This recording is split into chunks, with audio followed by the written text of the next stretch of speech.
Sands of VenShara, Book 2, The Gathering Sands, written by Xavier Lashington and narrated by Xavier Lashington.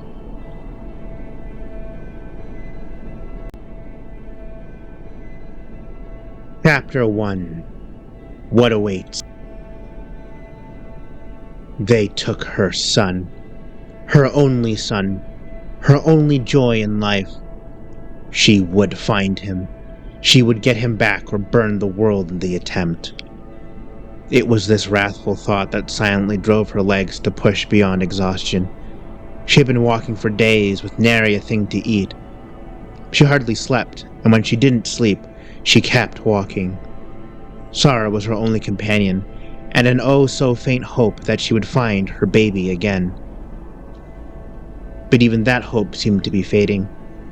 The army that had come to her village, filled with otherworldly beings, had taken her son, claiming he had powerful magic in his blood, that he would serve them as warrior, though to her it sounded more like a life of slavery. She had followed their tracks deep into the desert, fought against her own tribe, even killed her own husband, the man responsible for selling her child. She had risked it all just to have a chance of finding her baby again. Now the tracks of the army who had taken him were growing faint, erased slowly by the merciless wind, scattering the sand grains that made their footprints like it scattered the dim hope in her heart.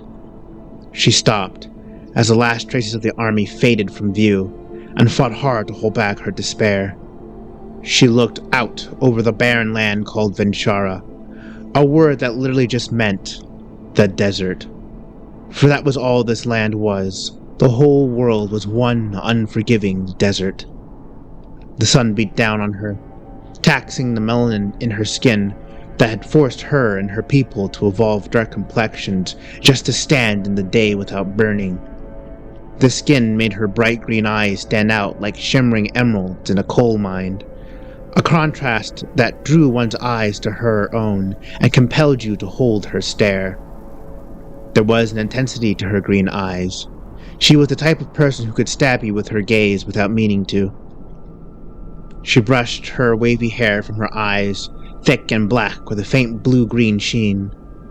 The desert wind had undone it, whipping it into a wild cascade and adding a feral edge to a visage already sharp. Tattoos were carved into her skin, each one a mark for milestones in her life. Her first bleeding, her first joining, her first child, each one a woman's rite of passage.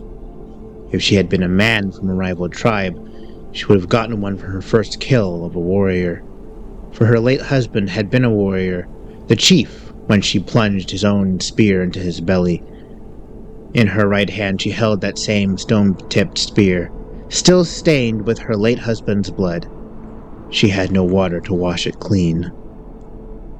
She scanned the dunes for any hint of where they had gone. Each faint footprint sent her running, desperately clinging to the trail.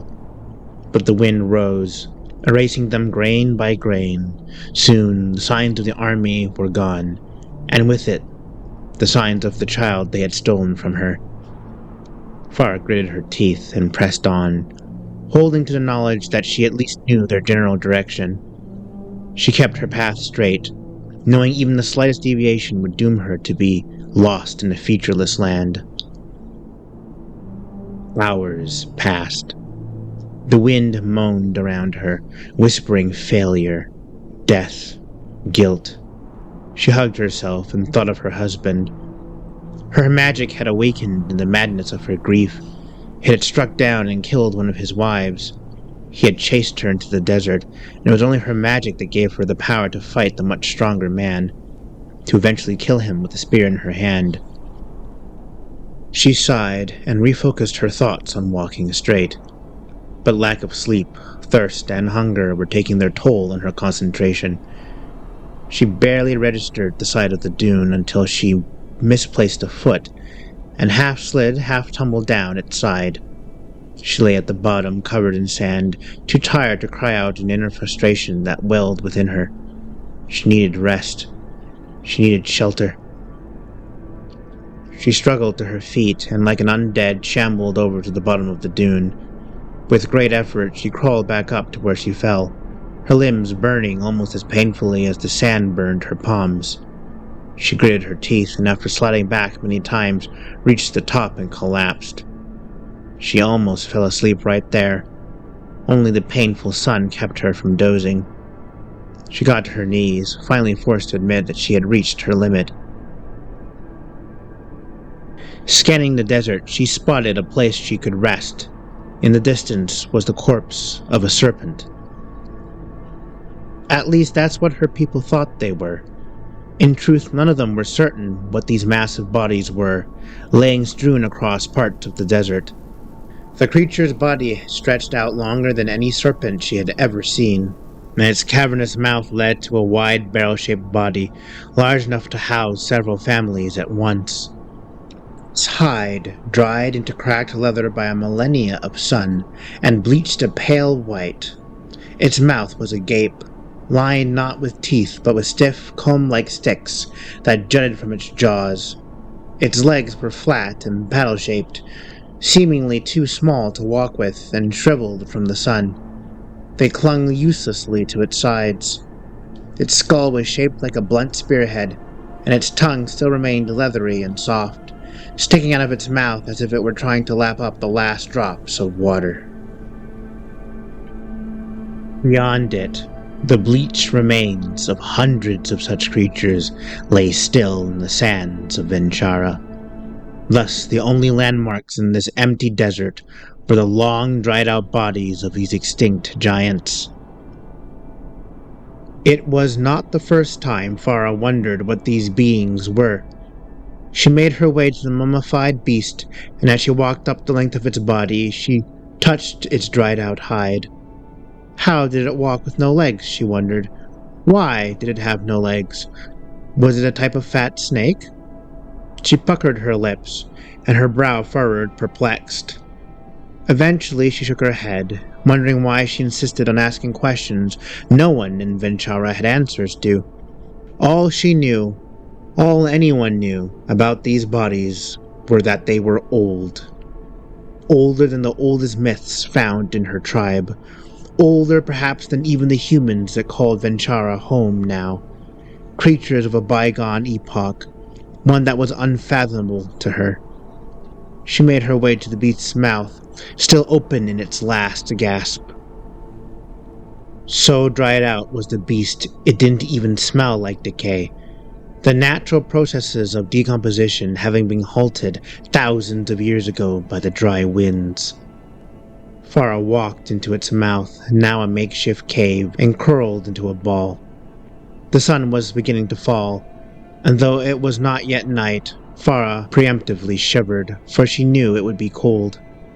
She prayed, though she was not sure if the spirits of her ancestors cared to listen. Then, looking up the ceiling of the dead creature, she offered its spirit thanks for sheltering her. Despite her despair at her own lot in life, Farah still felt sympathy when she stared out at the long-dead remains of these alien creatures. Mighty they must have been in life, she thought. How horrible their deaths must have been also. She thanked the spirit of the creature and prayed that it would have mercy on her, that it would aid her, that her body would not join it and its fellows, dried out and frozen forever in the moment of her last breath, that she would not become another eternal landmark in the open graveyard that was VenShara. Most of all, she prayed for her son now lost to her, that she would find him well and soon, that they would never again be parted. With that sobering plea, she fell asleep.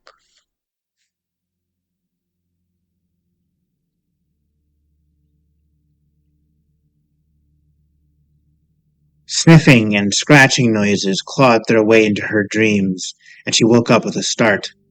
Her little yelp was replied to by a sudden snort and a low growl.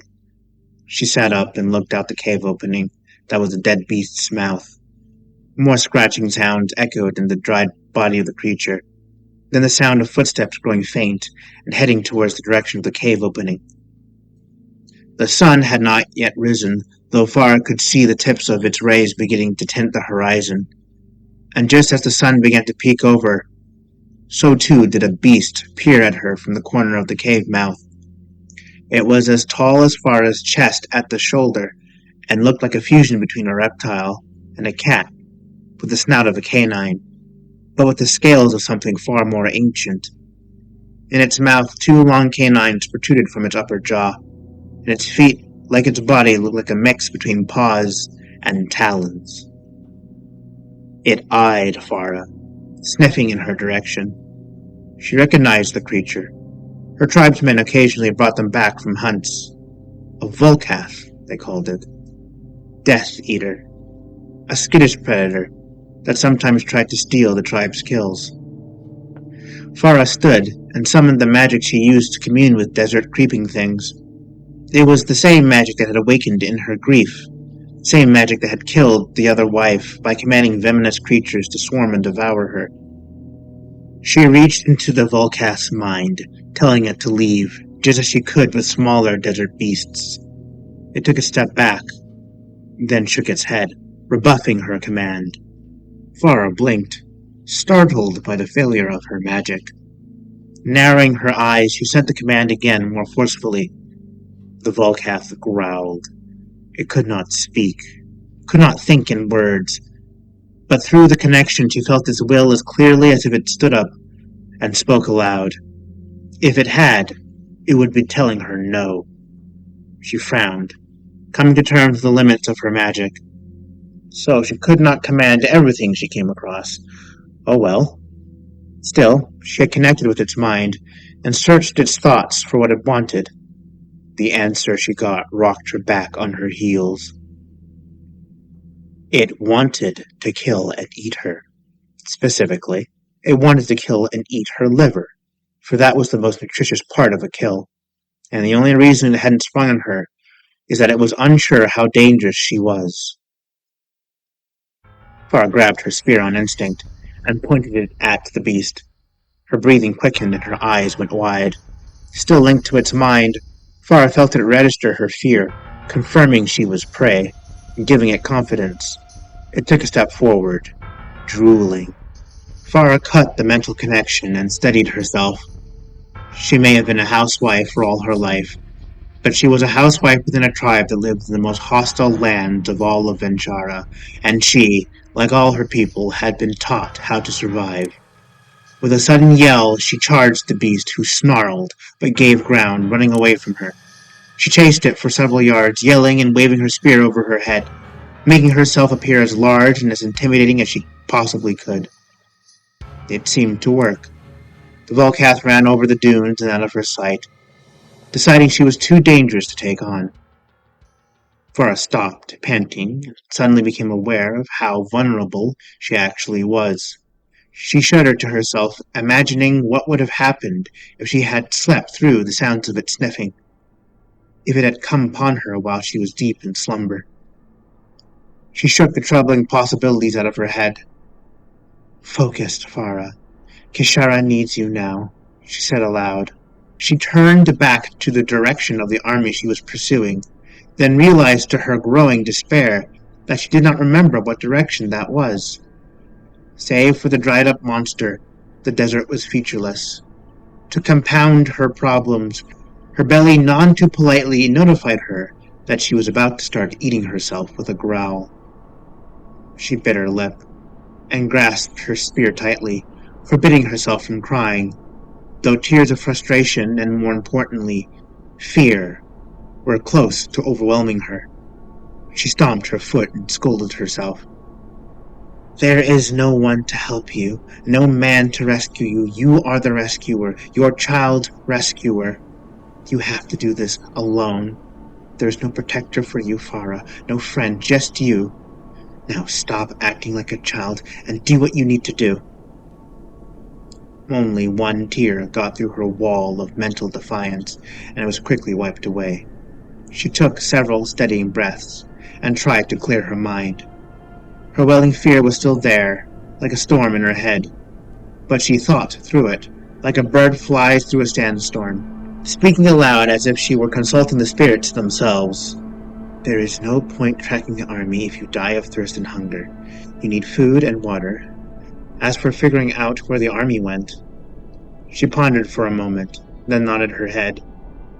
You need to find more people. Another tribe who knows the area, perhaps. She nodded, then looked at the rising sun to orient herself. She drew on all the lessons of survival her people taught her, and managed to make an educated guess. Water, the precious little that existed, was likely to the east.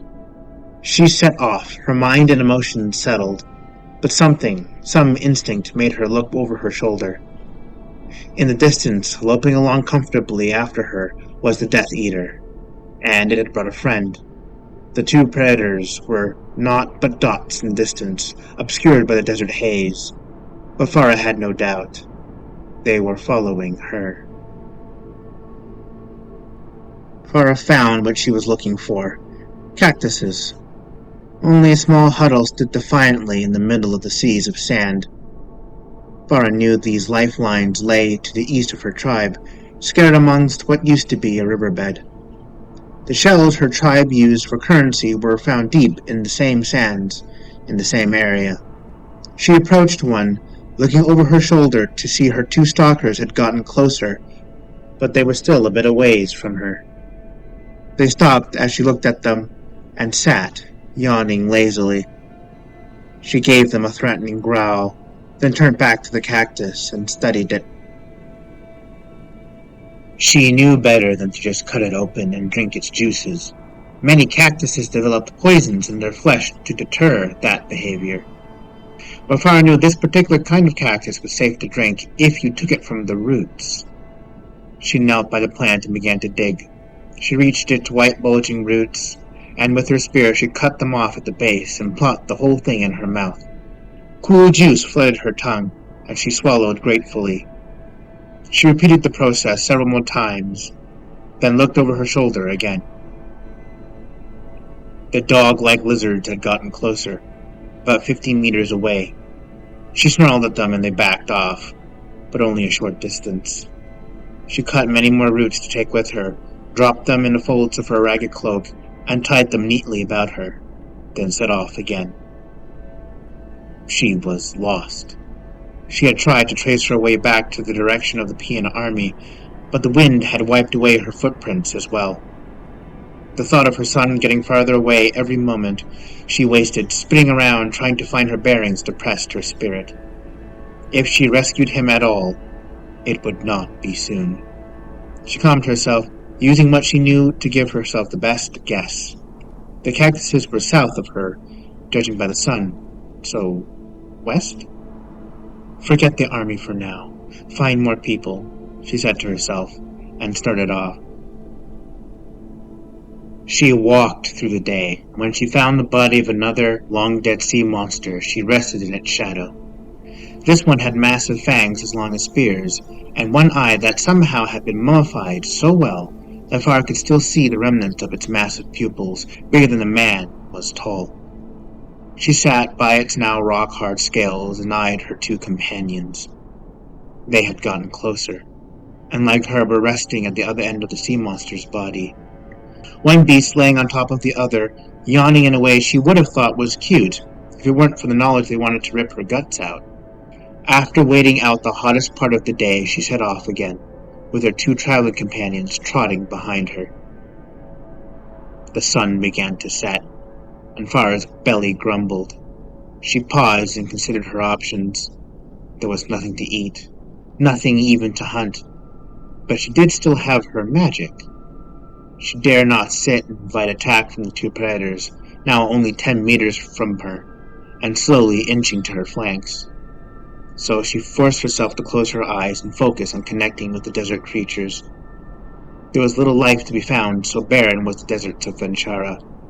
But she did connect with the mind of a scorpion hidden beneath the sand. She called to it, reaching out her mind, and at first it stirred as if to listen, but then it stopped. Farah, confused by its defiance, commanded it again more forcefully, but its mind, primitive though it was, made its will known. It was in her mind as much as she was in its, and it sensed that she wanted to eat it. Farah realized this and cut the connection, somewhat embarrassed. Connecting to the minds of creatures went both ways, and she was learning as she could sense their intentions, they could sense hers. Inwardly she sighed and couldn't justify being angry with the creature. Her eyes opened and she nearly jumped out of her skin. The Volcasts were only 5 meters away, within pouncing distance. She turned her yelp into a scream of rage and charged them, again swinging her spear wildly, causing them to scatter from her. They did not go far. Faras scowled at them, more to mask her own fear than to frighten her tormentors, and she continued walking. The sun went to its bed over the horizon, but she did not sleep, could not sleep, and her weariness grew as the night dragged on. Morning approached again, and it found Farah dragging her feet more than walking.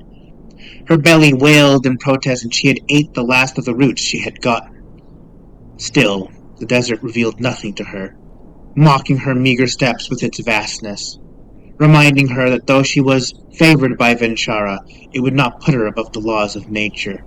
You survive, or you feed others survival. As brutal as it was simple. By the time evening rolled around again, Farah was near spent. Only sheer will kept her walking. She spoke to herself, trying to inspire her dying flame of hope.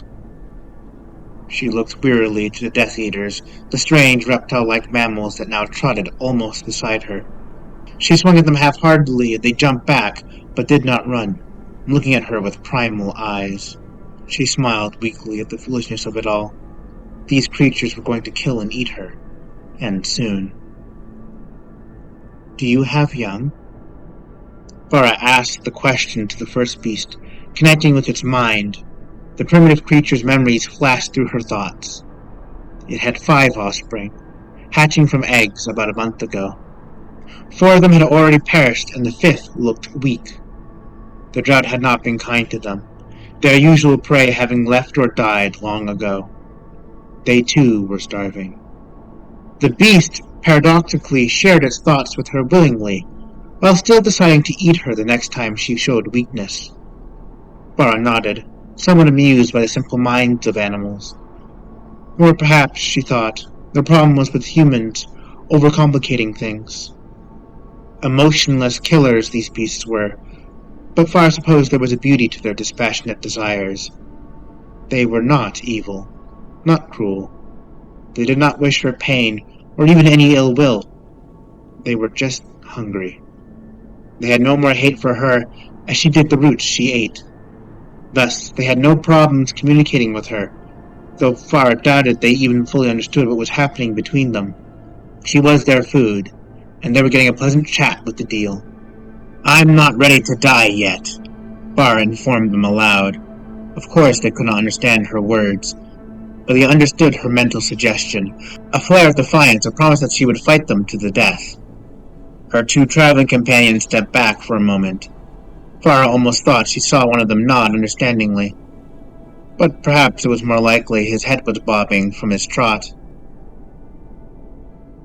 The night grew deep, and fear began to lose its battle to exhaustion.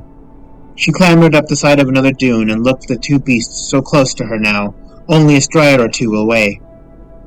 She understood what they were doing. Though it was clear they could overpower her at any moment, they had opted to wait until they were certain she could not fight back. Her threat had been taken seriously. They had time. She would tire. She was tiring. Farah fought back her droopiness and scrambled over the last bit of dune, and when she crested the top, her eyes went wide. Clay homes lay below, not far from them. Her salvation was in sight, and the sight of them renewed her strength and vigor.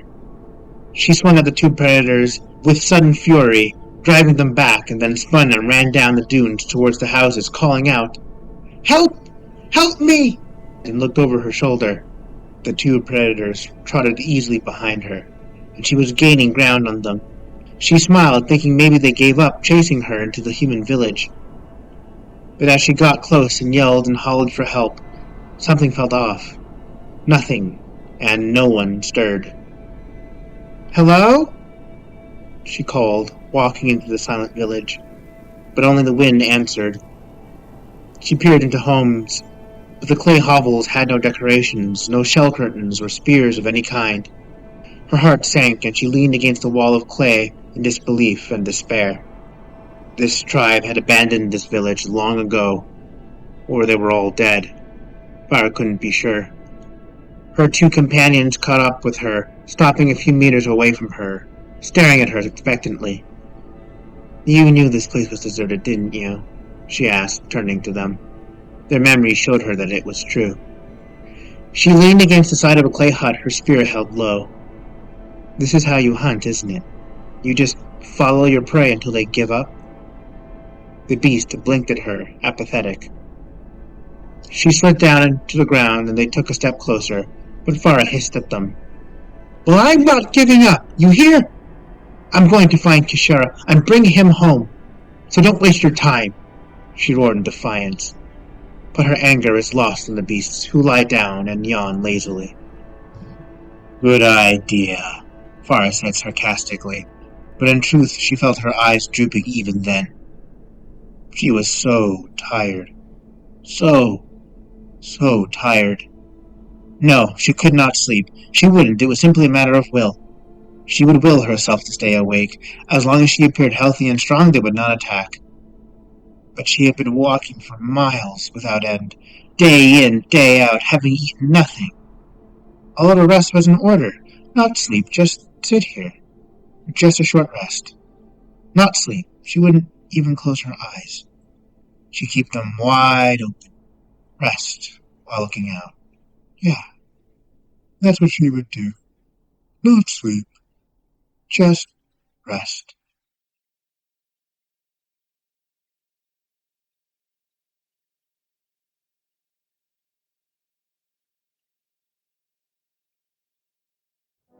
Instincts more primal and ancient than the human race jolted her awake just in time to see jaws flying for her throat. Her body moved without thought. She didn't even have time to think to scream. She just lifted her spear at the last moment, stabbing the beast in its thick chest, stopping its momentum, its jaws snapping shut so close to her face she felt its fang brush the tip of her nose.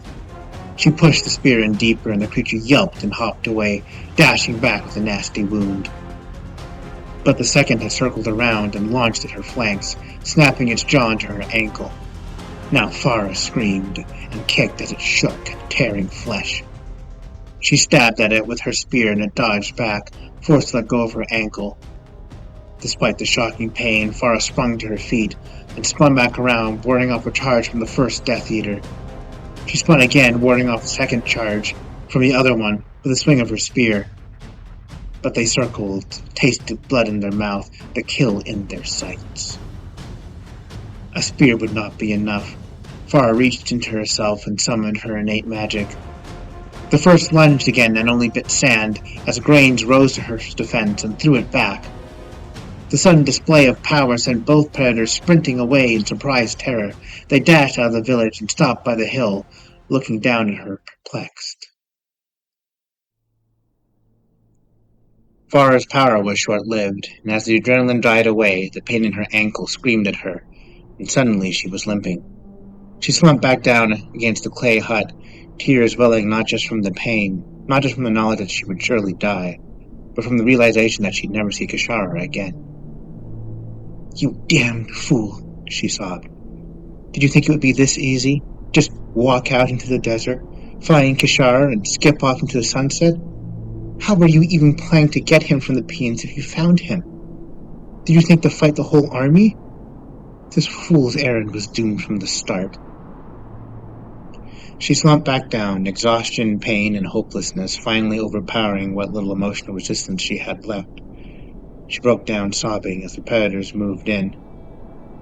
"At least my death might help their little cub," she said, resigned to her fate, as the jaws of the first beast opened to finish her. But they never close. A dagger flashed before her eyes, embedding itself into the throat of the first Death Eater. It cried out, and both predators dashed off, yelping, leaving behind a trail of blood.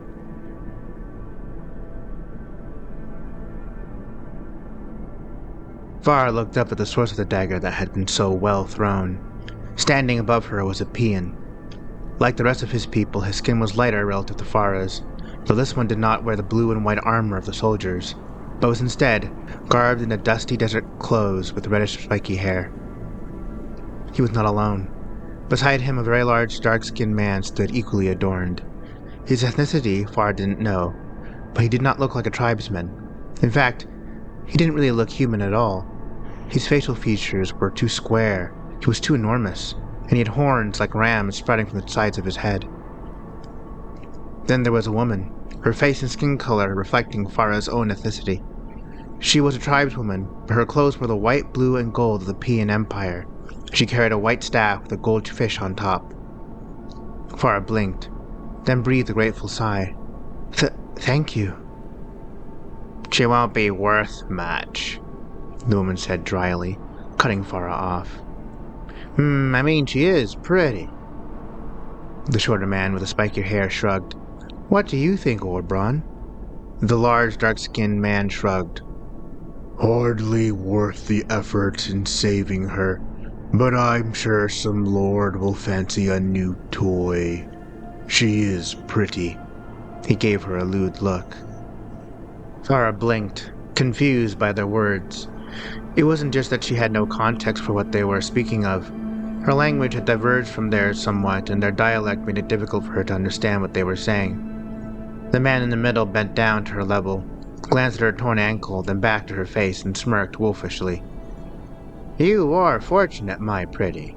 I think you might be worth the healing magic. Yes, I think you're damn lucky, little lady. Oh, but where are my manners?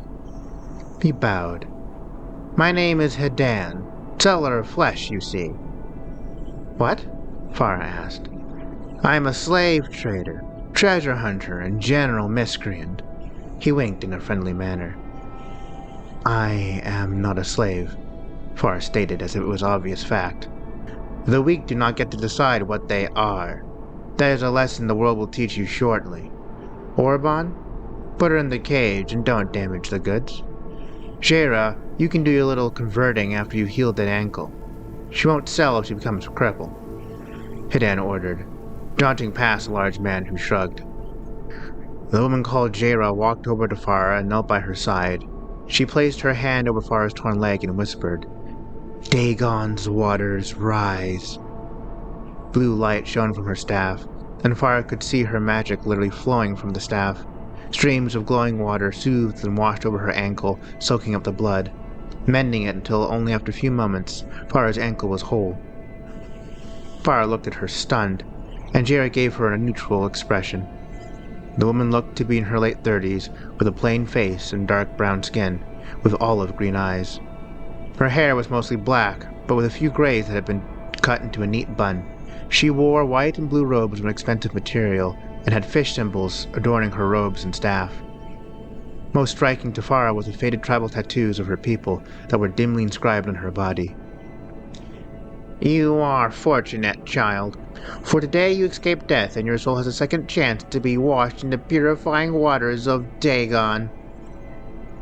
Farah shook her head. What? Before Farah could even think to run, the massive Orban picked her up like she was a doll, so large was the man. Don't despair, Jara said sagely. A slave in the service to Dagon is better than a savage free, whose soul remains unwashed. You will have it better than most, I assure you, beautiful as you are.